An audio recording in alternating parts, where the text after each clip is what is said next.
નમસ્કાર, નિર્માણ ન્યૂઝમાં આપનું સ્વાગત છે. આપની સાથે હું છું શિવમ. સમાચારની શરૂઆત કરીએ. સૌથી પહેલા જોઈએ હેડલાઇન્સ.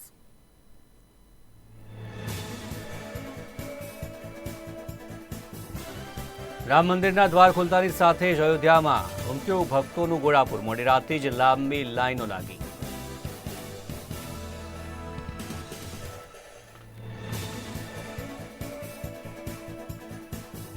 ભાજપના રાષ્ટ્રીય અધ્યક્ષ જેપી નડ્ડા આજે એક દિવસના ગુજરાત પ્રવાસે. થલતેજ ખાતે અમિત શાહના કાર્યાલયનો કરાવ્યો પ્રારંભ.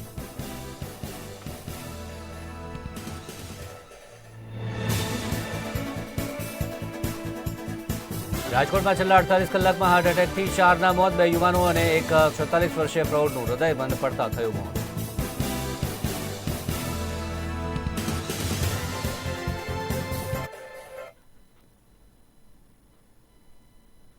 સમાચાર જોઈએ વિગતવાર. આગામી લોકસભાની ચૂંટણીને લઈને ભાજપે તૈયારીઓ શરૂ કરી દીધી છે. ત્યારે ભાજપના રાષ્ટ્રીય અધ્યક્ષ જેપી નડ્ડા એક દિવસના ગુજરાત પ્રવાસે છે. તેમાં તેમણે કેન્દ્રીય ગૃહમંત્રી અમિત શાહના લોકસભા કાર્યાલયનું ઉદ્ઘાટન કર્યું હતું. આ પ્રસંગે મુખ્યમંત્રી ભૂપેન્દ્ર પટેલ, પ્રદેશ પ્રમુખ સી આર પાટીલ સહિત મોટી સંખ્યામાં ભાજપના કાર્યકરો ઉપસ્થિત રહ્યા હતા.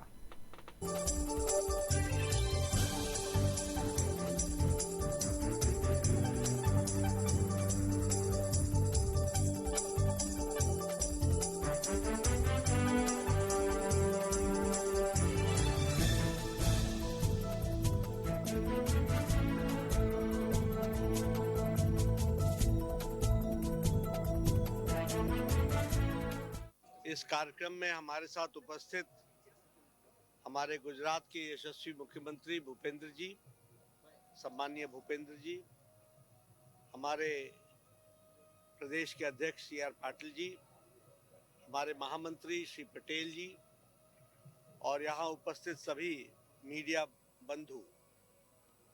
आज मेरा ये सौभाग्य है कि मुझे यहाँ गांधीनगर के लोकसभा क्षेत्र के हमारे देश के सम्माननीय गृह मंत्री अमित शाह जी के इस चुनावी कार्यालय को श्री गणेश करने का मुझे सौभाग्य प्राप्त हुआ है। और इसके साथ साथ आज मुझे बताया गया है कि 25 और स्थानों पर भी लोकसभा के दृष्टि से जो चुनाव की प्रक्रिया प्रारंभ होगी उसके लिए कार्यालयों का उद्घाटन करते हुए सभी अपने भारतीय जनता पार्टी के गुजरात प्रदेश के प्रमुख कार्यकर्ताओं के साथ चर्चा भी होगी और मुलाकात भी होगी। यह कार्यालय और इस कार्यालय के साथ साथ जो अन्य कार्यालय आज चुनाव के दृष्टि से खोले जाएंगे, मुझे आशा ही नहीं विश्वास है कि हम सब लोग आदरणीय प्रधानमंत्री मोदी जी के नेतृत्व में लोकसभा के 2024 के चुनाव में हम यशस्वी भी होंगे और जो हमारा पुराना रिकॉर्ड टैली है उससे कहीं अधिक सीटों के साथ आदरणीय मोदी जी के नेतृत्व में हम चुनाव जीत करके आएंगे।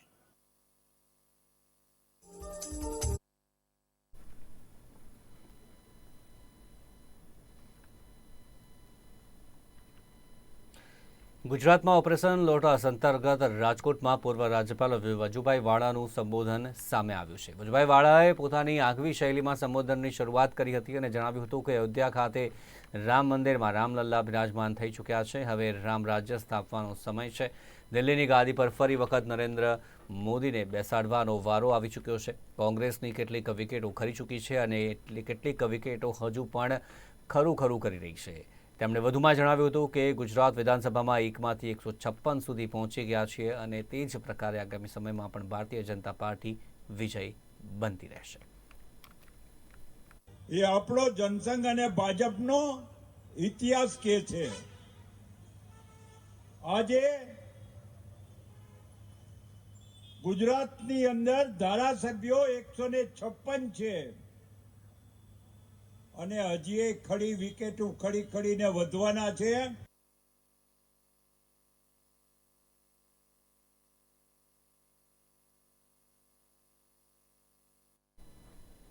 અયોધ્યામાં શ્રીરામ ભગવાનની મૂર્તિની પ્રાણ પ્રતિષ્ઠા વડાપ્રધાન નરેન્દ્ર મોદીના વરદ હસ્તે શાસ્ત્રોક્ત વિધિની સાથે સંતો મહંતોની ઉપસ્થિતિમાં કરાઈ હતી.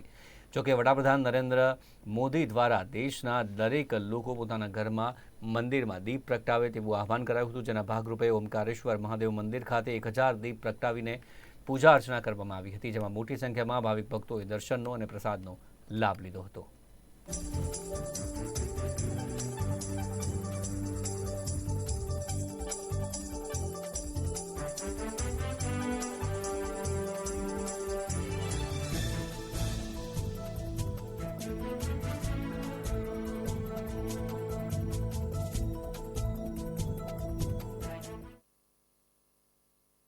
ચોવીસના અયોધ્યા નગરીની અંદર જે પ્રાણ પ્રતિષ્ઠા મહોત્સવ થઈ ગયો, એમાં અનુસંધાનની અંદર વિદ્યાનગર ઓમકારેશ્વર મહાદેવ મંદિરમાં પણ સવારમાં 9:30 વાગે બધા રામ ભક્તોએ રામજીની મહાપૂજા કરી.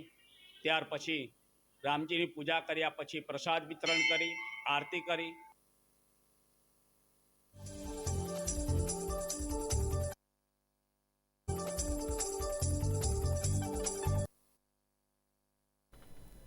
ધ્રાંગધ્રા તાલુકાના ચોલી ગામમાં જૂથ અથડામણ થઈ હતી. સામાન્ય બોલાચાલી બાદ બંને જૂથો ઉશ્કેરાઈ જતા પથ્થરમારો થયો હતો, જે બાદ બંને પક્ષો વચ્ચે સામસામે ધોકા પાઇપથી ધીંગાણું ખેલાયું હતું.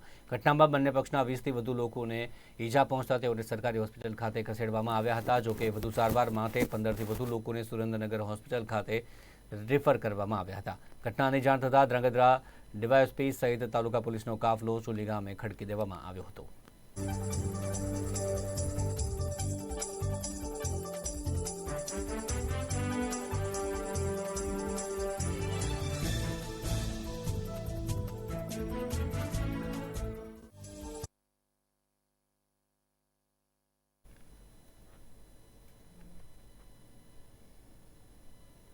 સુરતના લિંબાયત વિસ્તારમાં આવેલ મહારાજા આઈસ્ક્રીમની દુકાન પાસે રહેતી માત્ર 5 વર્ષની માસૂમ બાળકી ઘરના આંગણામાં રમતી હતી, ત્યારે અચાનક જ અજાણ્યો શખ્સ બાળકી પાસે આવ્યો હતો અને જ્યાં 5 વર્ષની બાળકીનું અપહરણ કરીને મોઢું દબાવીને જબરદસ્તીથી મહારાજા આઈસ્ક્રીમ દુકાન પાસે લઈ ગયો હતો, જ્યાં બાળકી સાથે શારીરિક અડપલા કરીને તેની છેડતી કરી હતી. જોકે બાદમાં સમગ્ર ઘટનાની જાણ થતાં બાળકીના પરિવારે પોલીસ ફરિયાદ નોંધાવી હતી, જેને લઈને પોલીસે સીસીટીવી ચેક કરીને આરોપીની ધરપકડ કરીને આગળની વધુ તપાસ હાથ ધરી છે.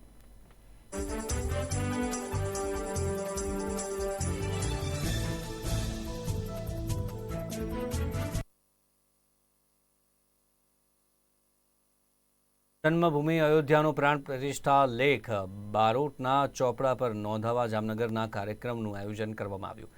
જામનગર અને કચ્છ અખિલ કચ્છી વહેવચા બારોટ સમાજના 151 બારોટના ચોપડામાં સામૂહિક નોંધણી વિધિવત કરવામાં આવી હતી. બારોટ દ્વારા યજમાનની હાજરીમાં આ પાવન પર્વની વિસ્તૃત નોંધ કરવામાં આવી છે. સામાન્ય રીતે બારોટ દ્વારા ચોપડામાં નોંધણી થતી હોય છે, પરંતુ એક સાથે 151 બારોટ દ્વારા પ્રથમ વખત સામૂહિક નોંધણી કરવામાં આવી છે. જામનગર શહેરના ખોડિયાર કોલોનીમાં આવેલ મહેર સમાજની વાડી ખાતે આ કાર્યક્રમનું આયોજન કરવામાં આવ્યું હતું. કાર્યક્રમની શરૂઆત પહેલા સામૈયું રાખવામાં આવ્યું હતું. બાદમાં વિધિવત રીતે બારોટ સમાજ દ્વારા અયોધ્યામાં યોજાયેલ ભગવાન શ્રીરામના મંદિરના પ્રાણ પ્રતિષ્ઠા મહોત્સવની ચોપડામાં નોંધ કરવામાં આવી હતી. કચ્છી વહીવંશા બારોટ સમાજ દ્વારા જામનગર અને કચ્છ દ્વારા આયોજિત જે શ્રીરામ મંદિર વડાપ્રધાન શ્રી નરેન્દ્ર મોદી દ્વારા તેમનું પ્રાણ પ્રતિષ્ઠા કરવામાં આવ્યું છે, એમના બદલ કે એ સુવર્ણ અક્ષરો ઇતિહાસમાં નોંધ થવા જઈ રહી છે. આજે કચ્છી વહીવંશા બારોટ સમાજ દ્વારા આયોજન કાર્યક્રમ કે ચોપડામાં વહીમાં ક્ષત્રિય સમાજના વહી ચોપડામાં તેમનું લખાણ લખવામાં આવશે, સમર્ણ નોંધ કરવામાં આવશે, સુવર્ણ ઇતિહાસ સર્જાવાનો છે.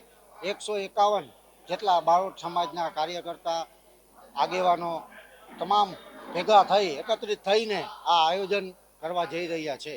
મેર સમાજની વાડી ખોડિયા કોલોની જામનગર ખાતે બધાય બારોટ સમાજના મિત્રો બધા એકત્રિત થઈ અને પ્રાણ પ્રતિષ્ઠા જે થવા જઈ રહી છે એમને ચોપડામાં સુવર્ણ અક્ષરે ઇતિહાસમાં નોંધ કરવા માટે તમામ બારોટ સમાજના બંધુઓ એકત્રિત થયા છે.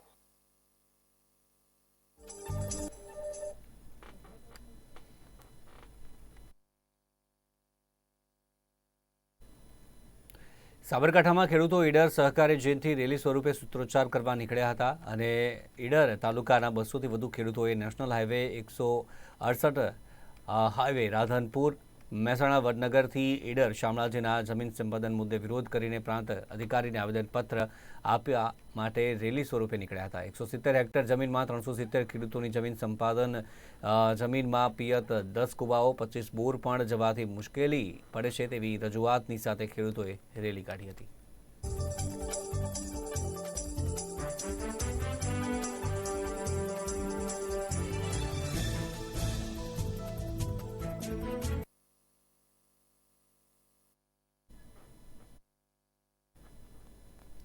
બાવીસમી તારીખે સમગ્ર દેશમાં આનંદ અને ઉલ્લાસની સાથે શ્રીરામજીના મંદિરની પ્રાણ પ્રતિષ્ઠાના ઉપક્રમે દેશમાં વિવિધ સ્થળોએ કાર્યક્રમો યોજાયા હતા. જેના ભાગરૂપે પાદરાના ભુજ ગામમાં બપોરે ગામના રામજી મંદિરેથી શોભાયાત્રા નીકળી હતી અને શોભાયાત્રા ગામના નગીના મસ્જિદ પાસે પસાર થતા શોભાયાત્રામાં નીકળેલા ભક્તો પર અચાનક લઘુમતી કોમના ટોળાએ પથ્થરમારો કર્યો હતો અને જેના પગલે શોભાયાત્રામાં અફરાતફરી મચી ગઈ હતી. પથ્થરમારાના બનેલા બનાવમાં 8 વ્યક્તિઓને ઈજાઓ થતાં તેઓને 108 દ્વારા સારવાર માટે ખસેડવામાં આવ્યા હતા. બીજી તરફ ઘટનાની જાણ થતાં જ ભુજ ખાતે વડોદરા જિલ્લા પોલીસ વડા રોહનાનંદ તથા ડીવાયએસપી સહિત પોલીસની વિવિધ એજન્સીઓ અને પોલીસ દોડી આવી હતી અને સ્થિતિ પર કાબુ મેળવીને શોભાયાત્રા પુનઃ શરૂ કરાવી હતી અને સંપન્ન કરાવી હતી. બીજી તરફ પોલીસે તોફાનીઓની ધરપકડ માટે ગામમાં કોમ્બિંગ હાથ ધર્યું હતું અને પોલીસ દ્વારા 16 જેટલા તોફાનીઓની સામે નામજોગ ફરિયાદ કરવામાં આવી હતી અને 16 તેમજ અન્ય 10 સહિત 26 જેટલા તોફાનીઓની સામે કાર્યવાહી હાથ ધરી હતી અને જાણવા મળ્યા મુજબ હાલમાં તોફાનીઓ ફરાર થઈ ગયા છે અને હાલ ભુજ ગામે ચુસ્ત પોલીસ બંદોબસ્ત પણ ગોઠવી દેવામાં આવી ગયો છે.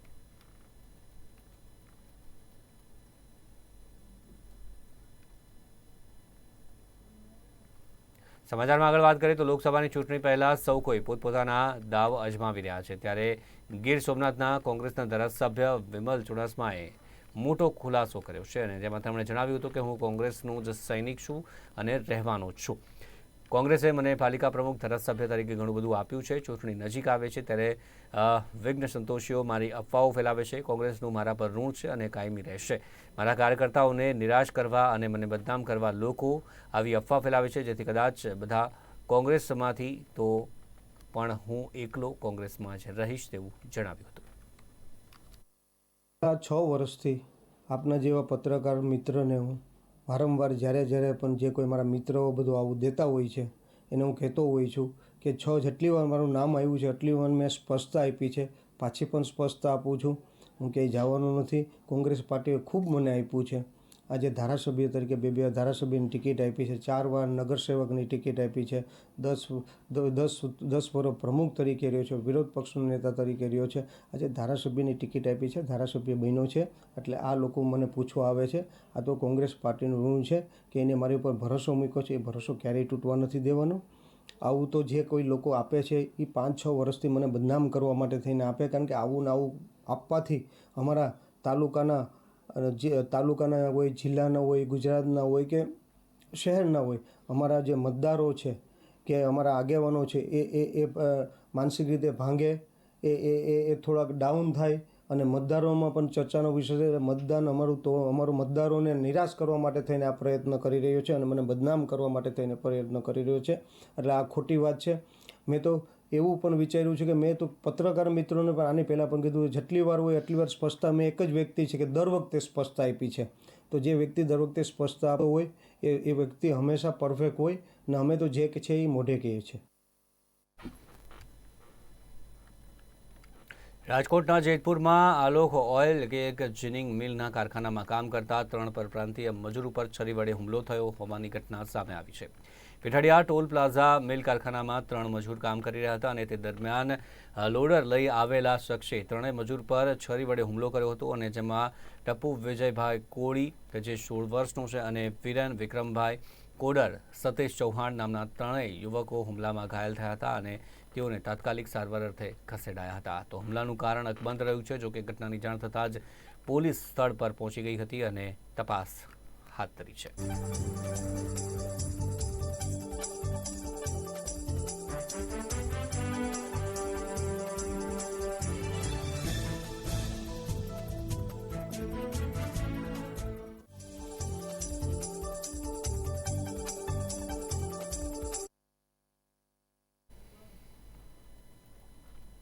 જૂનાગઢમાં પોલીસ સબ ઇન્સ્પેક્ટરની સામે ગુનો દાખલ કરવા કોર્ટે હુકમ કર્યો હતો. હર્ષલ જાદવને માર મારનાર પોલીસ સબ ઇન્સ્પેક્ટર મુકેશ મકવાણાની સામે ગુનો દાખલ કરવા કોર્ટે હુકમ કર્યો હતો.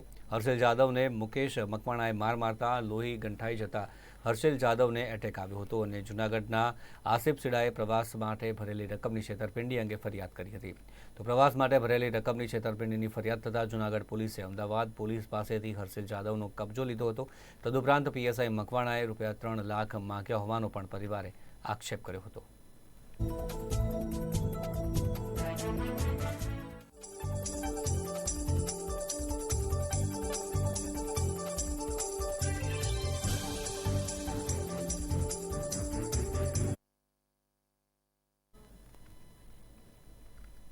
રાજકોટ આજી ડેમ ચોકડી પાસે યુવરાજનગર 6માં રહેતા અનિલ ડાભીએ ગઈકાલે મોડી રાત્રે ગળે ફાંસો ખાઈને આત્મહત્યા કરી લેતા તેના પરિવારમાં શોક વ્યાપી ગયો હતો.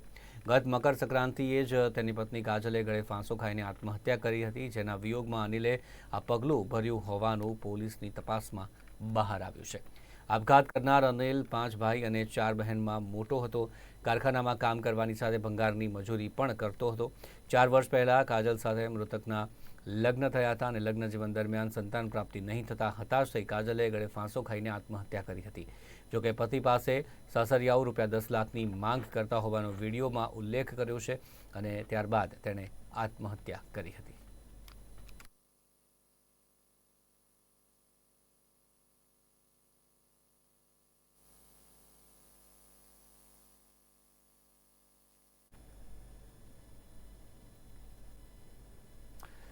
નવી દિલ્હીમાં પ્રજાસત્તાક પર્વની રાષ્ટ્રીય પરેડમાં ગુજરાતનો ટેબ્લો આકર્ષણનું કેન્દ્ર બનશે. ચાલુ વર્ષે ધોરડો ગુજરાતના સરહદી પ્રવાસનની વૈશ્વિક ઓળખ વિષય આધારિત ટેબ્લો ગુજરાતની ઝાંખી રજૂ કરશે. આ ટેબ્લોના મુખ્ય આકર્ષણની વાત કરીએ તો ધોરડોના ભૂંગા તરીકે ઓળખાતા ઘર, સ્થાનિક હસ્તકલા અને રોગાન કલા, રણ ઉત્સવ, ટેન્ટ સિટી, યુનેસ્કોએ તાજેતરમાં જ જાહેર કરેલા ગુજરાતના અમૃત સાંસ્કૃતિક વારસામાં ગરબાનો સમાવેશ કરવામાં આવ્યો છે. તો આમ ગુજરાત સરકારના માહિતી ખાતા દ્વારા આ ટેબ્લો થકી વિકસિત ભારતની પરિકલ્પનાને મૂર્તિબંધ કરતા દેશ અને રાજ્યના સરહદી પ્રવાસનને દર્શાવવાનો સ્તુત્ય પ્રયાસ કર્યો છે.